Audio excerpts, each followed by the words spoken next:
বাংলা ধারাবাহিকে আর দেখানো হবে না পরকীয়া, ঘোষণা পাপিয়া অধিকারীর। Hi everyone, welcome back to my channel Anjana entertainer. বন্ধুরা, তোমাদের সকলকে আমার এই ছোট্ট ইউটিউব চ্যানেলে স্বাগত জানাই। 2026 সালের পশ্চিমবঙ্গ বিধানসভা নির্বাচনে পাপিয়া অধিকারী বিজেপি প্রার্থী হিসাবে টালিগঞ্জ কেন্দ্র থেকে প্রতিদ্বন্দ্বিতা করে জয়লাভ করেছেন। 20 বছর পর টালিগঞ্জের তৃণমূল কংগ্রেসের অরূপ বিশ্বাসের দুর্গে পালাবদল ঘটিয়ে তিনি বিধায়ক হিসাবে নির্বাচিত হয়েছেন। এরপর থেকে একাধিক মন্তব্য করে রীতিমতো ভাইরাল হয়েছেন পাপিয়া অধিকারী। এবার তিনি দাবি করলেন বাংলা সিরিয়াল থেকে পরকীয়া মুছে ফেলবেন তিনি। সংবাদ মাধ্যমের মুখোমুখি হয়ে পাপিয়া বলেন, দর্শকদের জন্য, আপনাদের ভালো লাগার জন্য কাজ করতে চাই।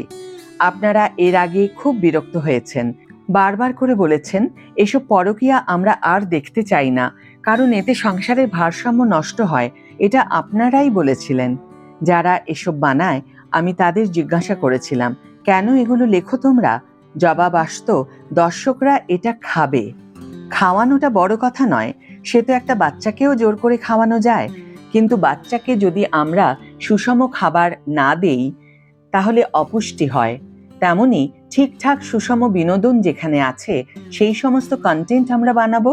মাথার নিউট্রিশন, চোখের নিউট্রিশন, মনের নিউট্রিশন, বলেন পাপিয়া অধিকারী। প্রসঙ্গত, 1985 সালে রতীশ দে সরকার পরিচালিত সোনার সংসার সিনেমার মাধ্যমে পাপিয়ার অভিনয় জীবন শুরু হয়।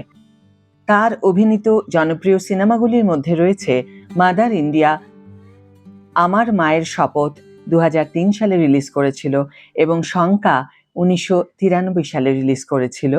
চলচ্চিত্রের পাশাপাশি তিনি বহু জনপ্রিয় বাংলা টেলিভিশন ধারাবাহিকেও অভিনয় করেছেন।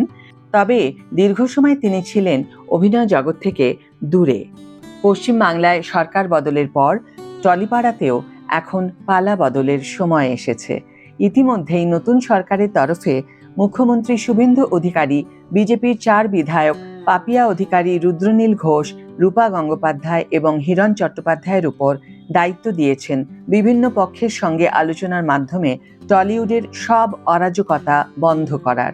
এমনকি বুধবার টেকনিশিয়ানদের সঙ্গে পাপিয়া অধিকারী একটি বৈঠকও করেছেন।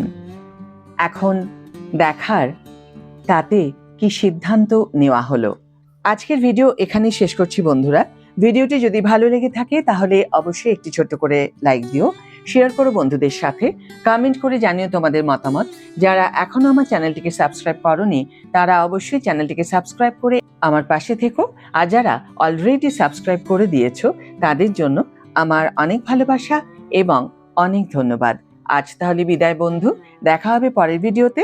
ভালো থেকো, সুস্থ থেকো, সঙ্গে থেকো।